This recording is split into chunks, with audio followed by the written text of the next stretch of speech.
Hello everybody, welcome to Nintendo Expansion Pass here on Boss Rush Network. I'm your host and nice excited Eddie V. Joining me is the one, the only boss man himself, Mr. Corey Dirrig. Hello, good sir.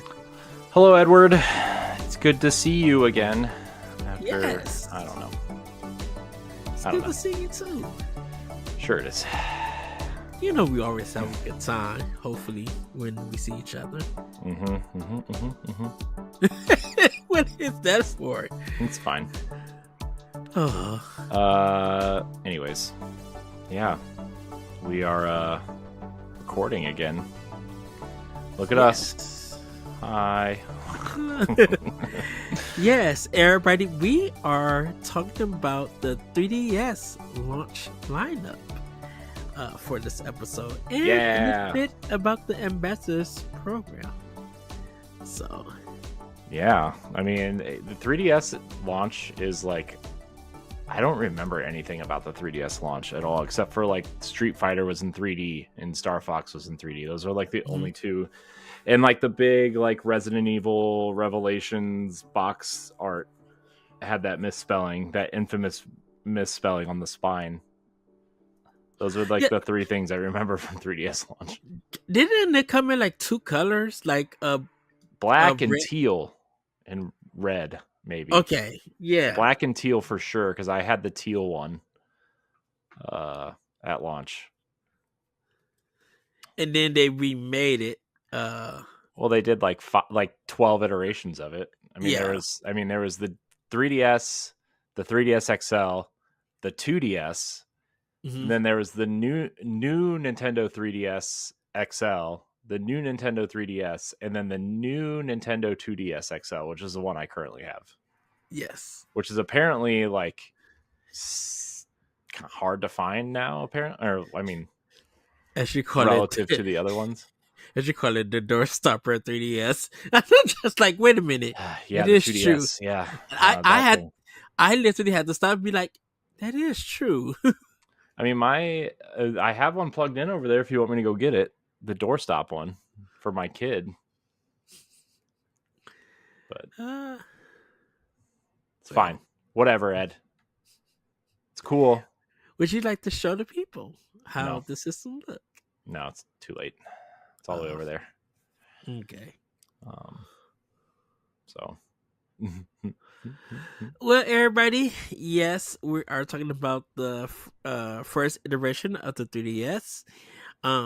So let's run down the release launch for the games. Coming from Nintendo themselves was Pilot Rings Resort, Steel Diver, and Nintendogs and Cats.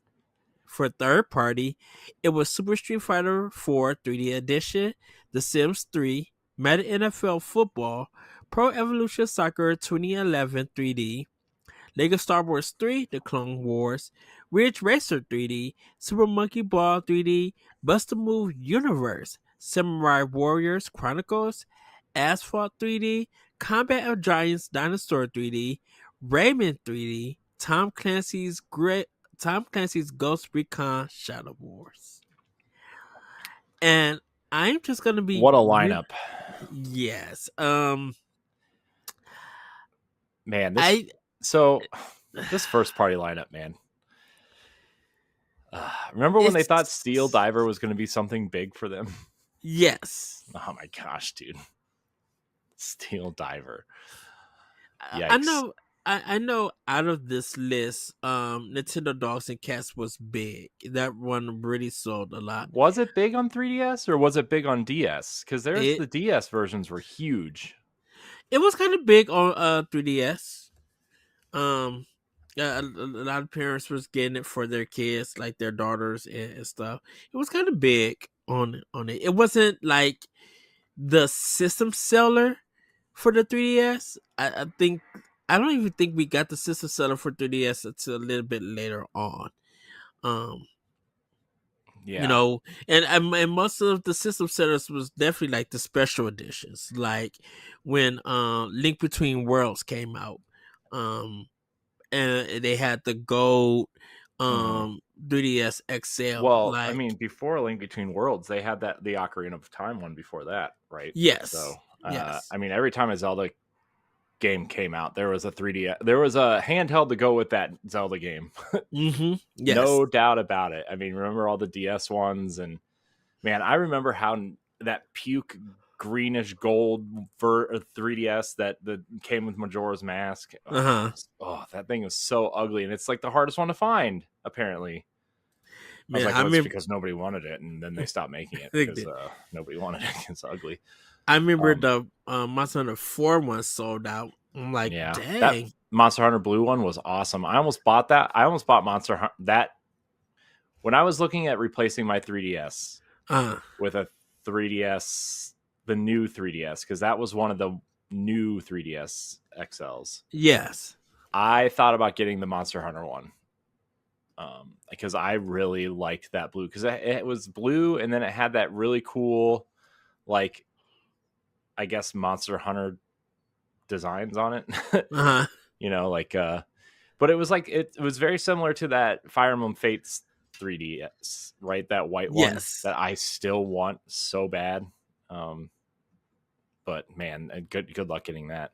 I don't care about the game. I want the 3DS. It was like this really nice white finish with like the back of it was black, but the entire bottom wasn't black. It was like this like grayish, light gray Uh-huh. color, like it was awesome. Like almost Wavebird gray, but lighter. It was cool. It was a cool looking 3DS. Yeah, 3DS had some great things. Sorry, I don't keep interrupting you. no, no, no, no. I was about to say I agree with you. Because like I think that's how the 3DS sold so much was those special edition 3DSs that came along with Nintendo games. Yeah. Their first party games. And it was just like some really cool designs. For the XL, for the 2DS, the 2DS XL, mostly the flip ones. Uh Hmm. there was always something cool going along with the game with it. And so and they were always a little bit expensive than the regular 3DS and stuff. And I'm just like, shoot, this is how Nintendo was making their money when um Wii U wasn't doing so well. The handheld uh I mean, the the 3DS kept side them of them, alive, right? I mean, yeah, essentially. yeah.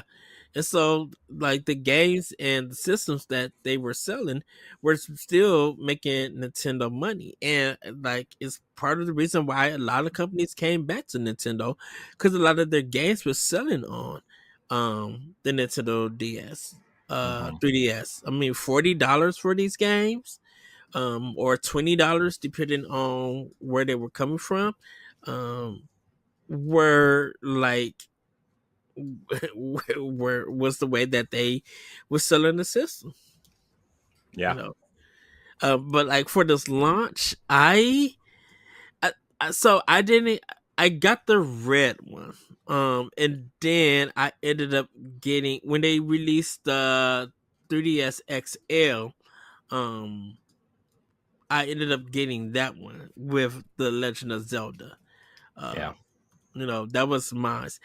Um, to actually be honest with you, Corey, I think the only game that I got off of this list was Super Street Fighter 4 3D edition. Cause like I everything else wasn't appealing to me. Yeah. What did I get from this list? I got, man, I don't even remember. I definitely didn't get any of the first party stuff. Yeah.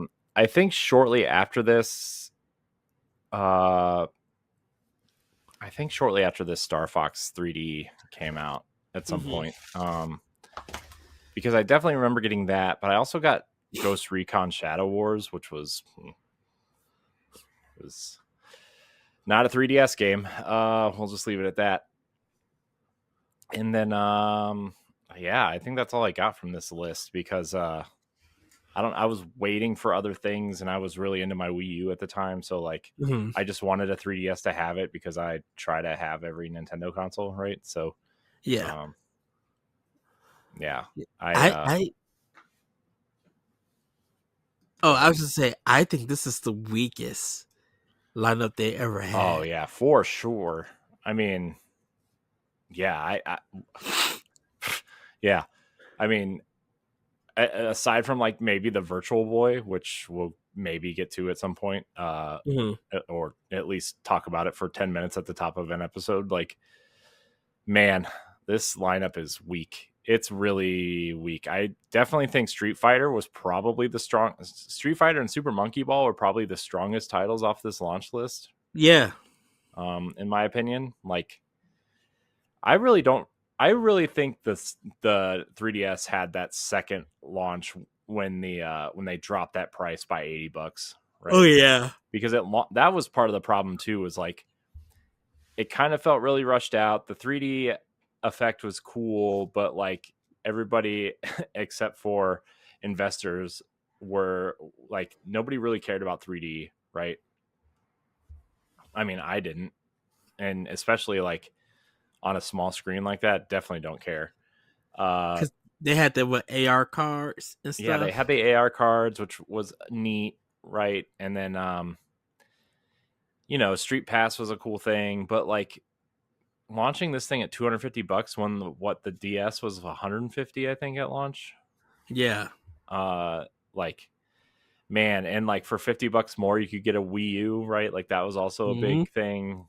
Um, yeah, this was a tough sell for a while. I mean, I know this came out almost a year before the Wii U, but still, like, Hmm. It did. people were talking about Nintendo's next console at that time, and like it was going to be $299, and for some reason we knew a lot about the Wii U like a year before it came out.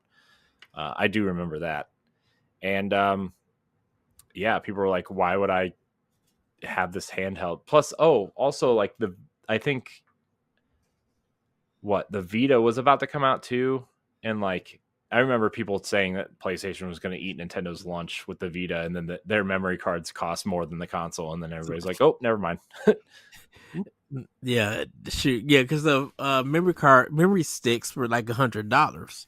Yeah, the Um, 64 gig ones I remember at Walmart, because I went there because I heard that they had them, because I wanted the big one so I could have more games on it, yeah, right? Um, it was like $120. I'm like, I just paid like 200 what 30, I think 229, I think the Vita was at the time. yeah, Like I just got the Vita for that, and now I got to pay like that much more for a and memory it card.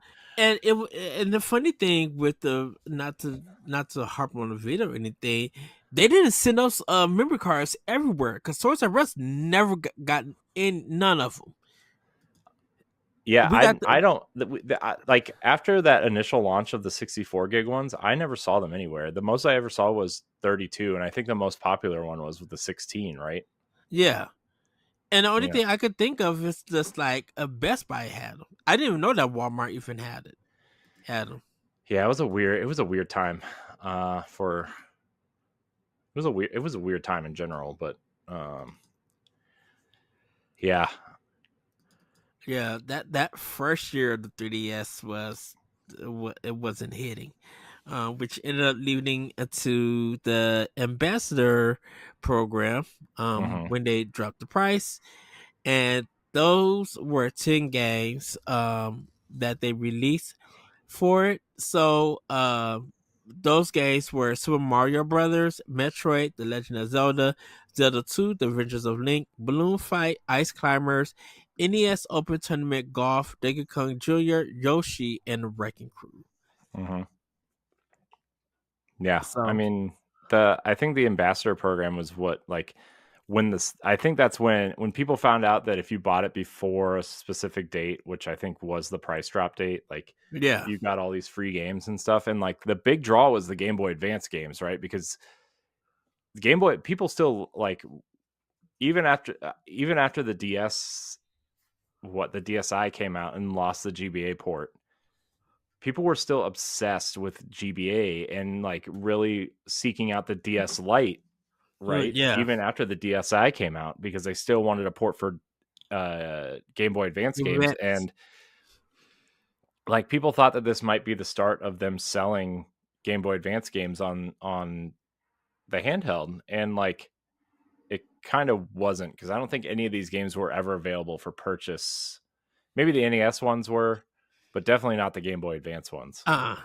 Yeah, so the Game Boy Advance ones, everybody that came a little bit later, to give it 20 games, whereas Metroid Fusion, Mario vs. Donkey Kong, Mario Kart Super Circuit, Yoshi's Island, Super Mario Advance 3, WarioWare Incorporated Mega Micro Games, The Legend of Zelda, The Minish Cap, Fire Emblem The Sacred Stones, Wario Land 4, F-Zero Maximum Velocity, and Kirby and the Amazing Mirror. It kind of feels like this one was better than the NES was. Oh yeah, by far. I mean, this dude. I mean, you got Metroid Fusion on there, which is a banger. Yeah. Mario vs. Donkey Kong is a banger. Mario Kart Super Circuit, I could do without. Yeah, But Mario Kart DS was better. Mario Kart DS is the best handheld Mario Kart in my opinion. Yeah. Yeah. Yoshi's Island, it's, even though it's the Game Boy Advance version, I think is still a really great game, Mhm. right? People really like that version of WarioWare. The Minish Cap is a banger. Fire Emblem is a banger. WarioWare or Wario Land 4 is a banger. I don't really know much about the F-Zero game or the Kirby game, but I assume people like them. Anything that says F-Zero on it, people seem to like. Those 15 people are sitting next to the 6 Earthbound people in this at the same lunch table. Look, Man, I'm F-Zero just kidding. Everybody, relax. Has a fan base. Earthbound / Mm. Mother has a fan base too. Yeah, I Let's not told you pick on them. the five people sitting at the lunch table. Let's no. Let's, Uh, let's let's not do that to them. Let's be nope, more respectful. nope. Tell that to the Uh, Earthbound copies that respected that clearance bin at Toys R Us. at Kmart, KB Toys. just everywhere. Yeah. See? I'm just kidding, everyone. I like it sometimes. So, yeah, I think the future of the 3DS was kind of better, and like Fire Emblem Awakening got more people to the Fire Emblem series, and it's considered as one of the best games. I mean, there's more games in the series that people also love. But I think with the changes that they made in Fire Emblem Awakening, people ended up loving that series a little bit more. Mm-hmm. Pokemon Sun and Moon, and Sun and Moon 2, people enjoyed. uh you got the themes for like the background that you were able to buy, because they were dropping them all like almost every Friday, and they were like 199 for real-time money and stuff. And then they had the games that you could play on their Street Pass. They did take off the kind of like picture chat thing. Yeah, but they had me. Was there Miiverse on there? I don't remember. I I don't think so. yeah, I don't know. I would have to look it up. Um I do know there's like videos that you could watch, like Picnic Shorts. Netflix was on there. And that's when the switching and pickup came on. So if you was watching Netflix on Wii, um or Wii U, uh, you could pick it up with that same account on your 3DS. And I tried it because I was watching part uh, of Law and Order SVU on Wii U, and then I paused it, turned it, got out the service on my Wii U, and then went to my 3DS, signed in, and bam, it picked up on there. And I thought that was such a big thing, because like Netflix got big on Wii. Like that was I think that was when Netflix really, really took off, when it was streaming on consoles. Yeah, I mean, I Um, think obviously it was big on Wii because everybody had a Wii, but also like, Xbox had that exclusive app streaming, right? That was a uh-huh. thing, right? I mean, because everything was by disc, you Yeah, know, and you couldn't even stream stuff without the disc, right? Like the right. weird Netflix disc that they shipped you for those specific console, like the PS3 had a disc too, I think. So um Yeah. And that then was interesting time, man. we got the channel, the Netflix channel. Hmm. So you didn't really need a disc or anything. Everything was streaming. Hmm. Um and I think like the moment I got Netflix on Wii, that's when it started taking off. And then you started, you're seeing it on, like you said, Xbox, PS3, and then later on Hulu came on I think Wii U, um, along with Netflix, and then we started getting more of these services.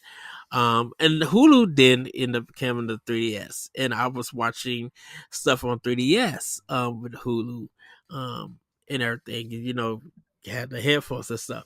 So I think like over time, 3DS improved from its launch lineup Hmm. um of games and stuff. Hmm. Um, Anything else, Corey, about it? About the 3DS that you remember? I mean, not really from launch, but there's like a lot of weird stuff that I remember from the 3DS, right? The uh like the weird the weird games that started coming over, I mean, I don't really obviously I don't really remember if this was close to launch or not either, right? But like, Mhm.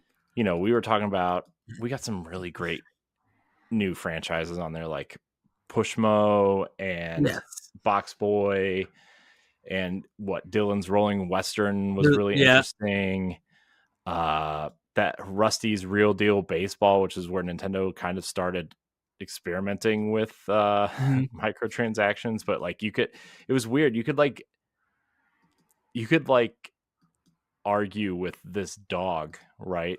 Of like the Uh-huh. price of games, like real games that you could purchase within this Rusty's Real Deal Baseball thing. And like, you could either pay the price and play those games, or you could haggle with this Yeah. dog for a price. And it was like, oh, that's interesting. Um, yeah. Plus, it was like, uh, uh, there was some weird. What was the other downloadable game? Not aside from Dylan's Rolling Western. What was the other one? Wasn't there like Um, another weird kind of game? Maybe it wasn't I know there was an RPG one, kind of. Clive something. Clive, well, Club. I don't know. I don't remember what it was called, but anyways, we got a lot of weird, cool things like that. And Pushmo is an amazing game. Crashmo and Stretchmo were the sequels. I'm not sure if they were great. Mhm. Really, I think Pushmo's still the best. And then we got Pushmo World on the Wii U, which I don't think anybody knew about. Yeah, Um, I did it. Man, where's that Pushmo collection on the Switch? That would be a cool thing. Yeah. Um, but I think we ended up getting a Box Boy sequel on Switch, and um, it was a lot of weird stuff like that I thought the 3DS kind of started bringing to the table. Um, and then when they started trying to put like, the big game that always sticks out to me on that console that was like strange because it was kind of a console game that was on there was Resident Evil Revelations. Yeah, one and two. Yeah, that was a weird thing to put on that console, and I mean, I appreciate Capcom really trying, right? But like it was Because it I was a full-on 3D Resident Evil game that was like, I think the reason why people liked it on there is because it was kind of episodic and it felt like a handheld game, right? And I think this Mhm. was kind of like where Nintendo, at least saw a potential in handheld, like a handheld console gaming, like real handheld console gaming. This was like the Switch, right? But like the fact that Capcom tried to put a third person shooter Resident Evil in the style of, 4 and 5 Mm-hmm. on the 3DS, right? And they had that weird boat thing. Yes, I was about to ask And that then, accessory. yeah, like the 3DS boat that 3 games used, right? It was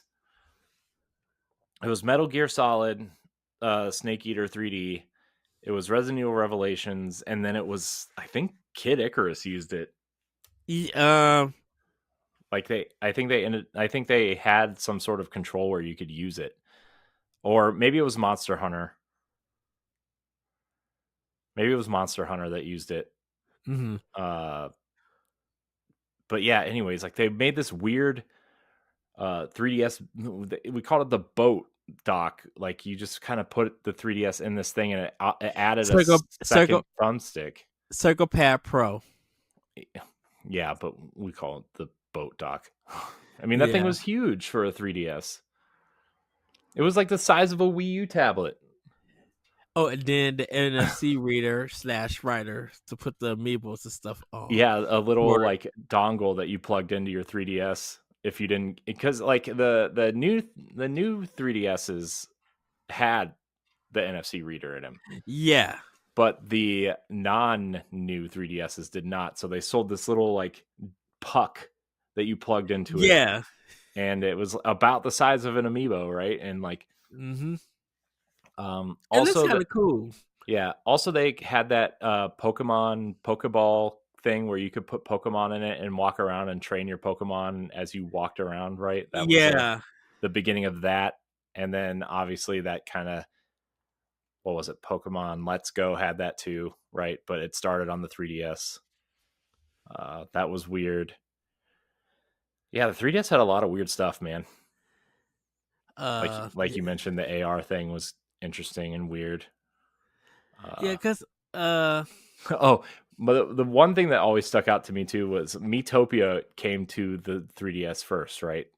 yes. And the biggest thing was like, I just remember this video. I don't even remember if it was real or not, but Reggie was in it, and Iwata and Snoop Dogg were like in this Miitopia like RPG thing going on. And I'm like, Yeah. this is a strange thing. I don't know if this is real or not, but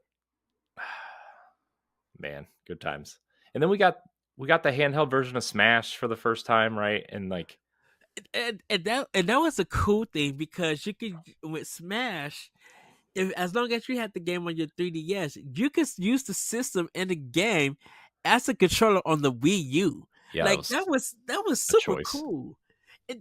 It's funny because I got so used to the 3DS version of Smash that it just became my way of playing Smash Wii U. Like I would make sure my 3DS was charged all the way up, and I would use that to fight other people on the Wii U and get it connected and stuff.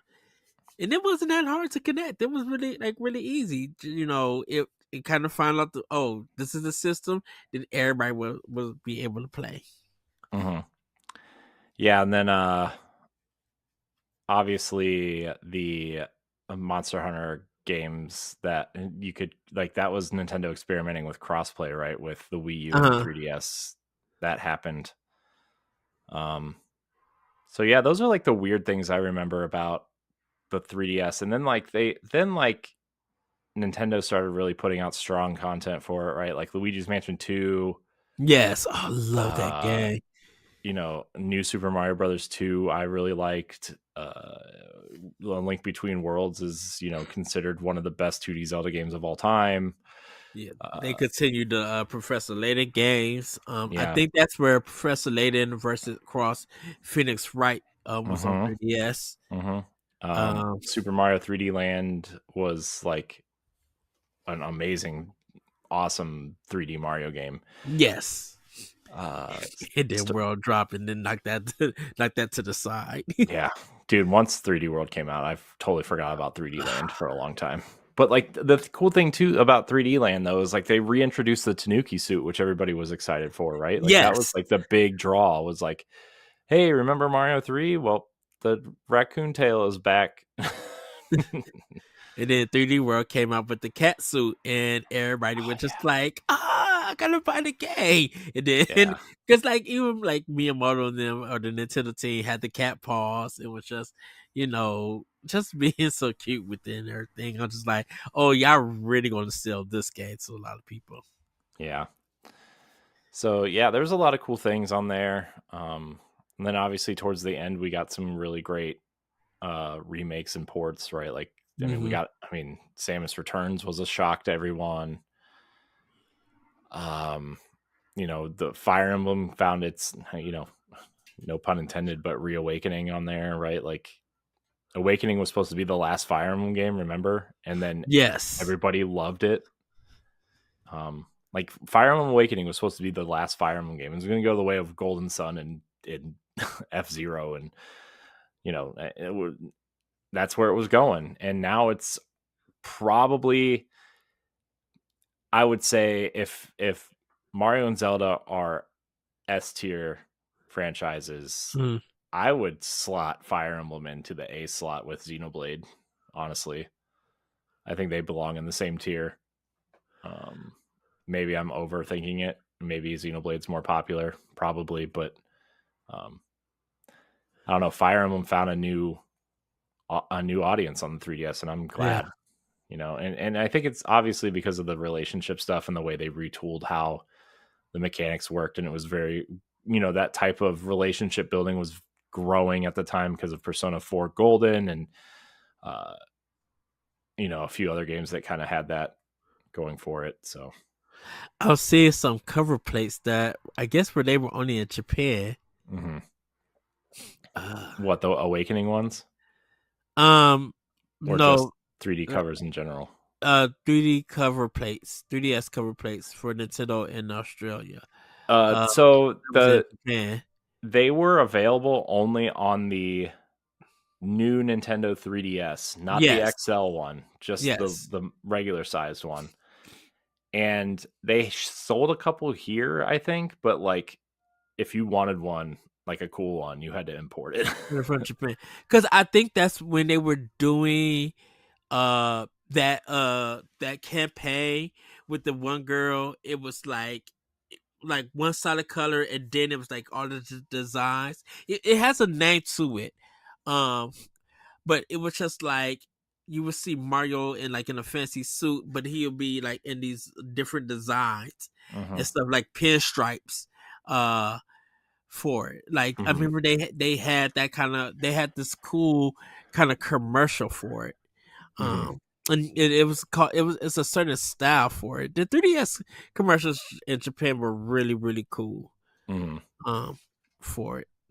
Um yeah, it's just I know everybody we're supposed to be talking about the launch, but like I think it was just I it mean, was there so wasn't a much launch really. I mean, like they pretty totally fumbled the launch of that console. yeah, pretty much. And I'm not saying that the 3DS was successful in its first year, but I really think that like after the first year of the 3DS and Nintendo, after they did the ambassadors and they started putting out like major games on it, it really showcased the power of the Nintendo 3DS. Hmm. When Smash came out and you were putting like people were getting amiibos for a Smash for Wii U and 3DS, and you could just transfer them back and forth. Like that was super cool. Hmm. Um, for it. So it's it's kind of just shocking that not such a strong um library of launch games for the 3DS. But like afterwards, yeah, like I mentioned Link Between Worlds, like that got a lot of Game of the Year nominations, and for some publications, it won Game of the Year, like a handheld game, and that's not really known to happen in video games. Hmm. A handheld game winning. Yeah. Um, Yeah, I mean, handheld games usually had their own category at that point, right? I mean, Yeah. same as indie game. Now we kind of just, obviously handheld gaming is in a very different place than it was in 2011 when 3DS came out, but like, Hmm. it was that was a big deal when a link between worlds won what GameSpot, I think, and there's another big outlet, I forget it at right now, but like, I mean, that was a big deal to see that. And yeah, Nintendo had some great software for that console. Yes. I'm I mean, if they wouldn't have fumbled that launch, who knows what could have been made out of that. And I think was 3DS the first to do digital games for like first party. Um, like you Mm, could buy like if you were doing Fire Emblem, um, Awakening, you could do it physically or digitally on the 3DS. Because I don't know if the regular yes. DS did The did DSi started playing around with digital games, but they were mostly smaller games. I don't think they were like full okay, on retail releases, right? Like this full yeah. priced ones. Because that's when it was just like you could get into the pre-order digitally and get points and stuff for it. Hmm. Yeah, because I think that was the beginning of the gold points system that they're taking away, Hmm. right? That was their beginning, I think. So Yeah, yeah, I and mean, it's yeah, the 3DS I think was more successful in its later years than its launch oh lineup. yeah, definitely. I mean, I think their success started with that price drop. Honestly, Hmm. like, I mean, I know like the tech was cool and probably really expensive to develop, but like, nobody cared about it. And, I mean, the Wii U and the 3DS gimmicks were based on technology that the average person didn't care about, and it was like industry, let's push for this type thing, right? It's kind of Hmm. like where VR is right now, right? Where like, Yes. every TV had 3D in it, right? Like every piece of tech, even Xbox 360 and PS3 games were being developed with 3D. Like, I had like this TV right here next to me. My really old TV is a 3D TV. And I remember it came with special pairs of glasses that you had to Hmm. charge to watch 3D. And I remember playing Gears of War 3 in 3D. And like I thought it was really cool for like 20 minutes, and then I got a really bad headache, and then I never did it again until Uncharted 3 came out, or I got Uncharted 3 and played Uncharted 3 for about a half hour in 3D, and I was like, that's neat, and then I never did it again because like 3D is hurts my head.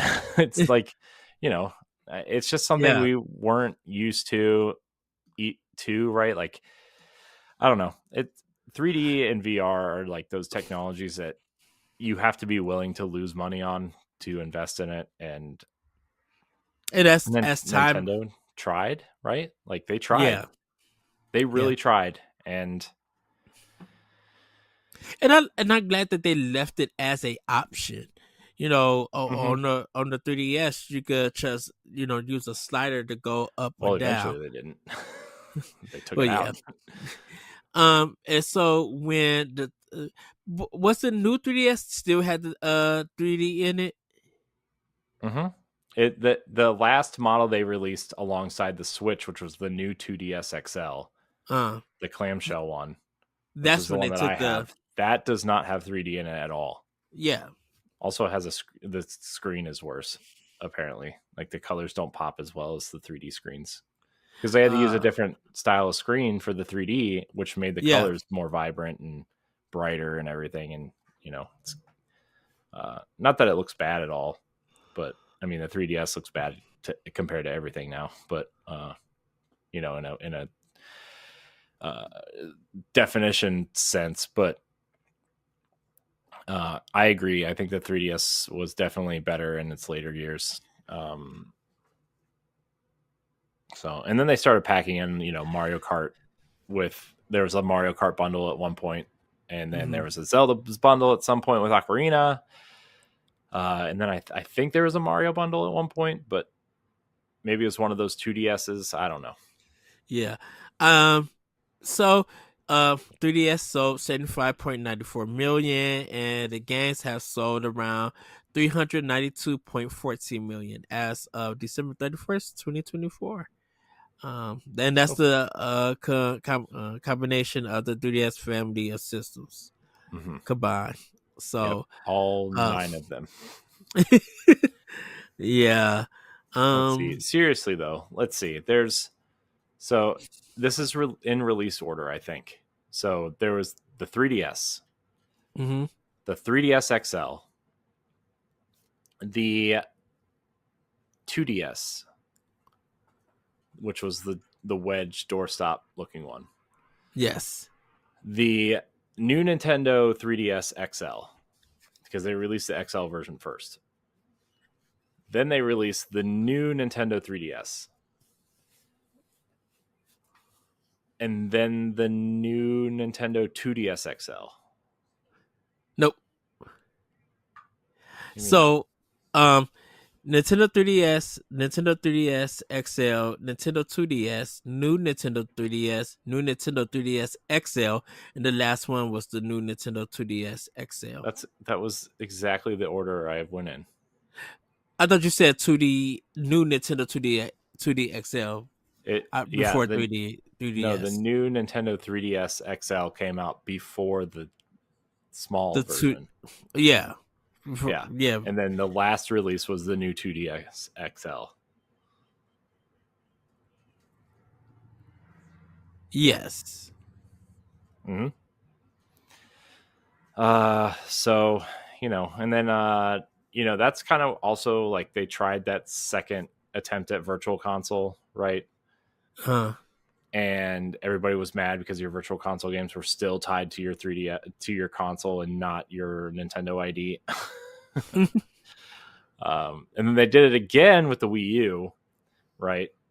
But they had that cool like Pikmin save transfer thing over to and like you could turn your Wii on, right, and then yeah. watch the Pikmin carry your games over from the Wii to your Wii U memory card, and That was a long process. oh my gosh, you're telling me. I think I left it on for like a day and a half.